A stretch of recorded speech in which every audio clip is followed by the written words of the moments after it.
Hi there, I'm going to show you how to replace the battery on this key fob. This came out of a Hyundai Genesis, a 2011 model. So first thing you're going to need is a new battery. This takes the 2032. I got this 6-pack off Amazon. It was about $4.50. There's a link below. Take it right there. And it is also beneficial to have a small screwdriver. Not mandatory, but it will be helpful. Okay, so what you want to do is push down this little silver button and pull out your key. Okay, next take your key and put it in that slot right there, nice and firm, and give it a twist. Okay,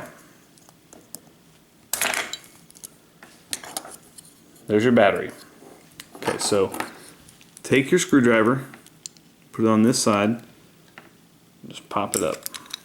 Okay, that's the 2032 battery there. Now next, take your new battery, put that in like that, push it down, take the other half of the key fob, line it up.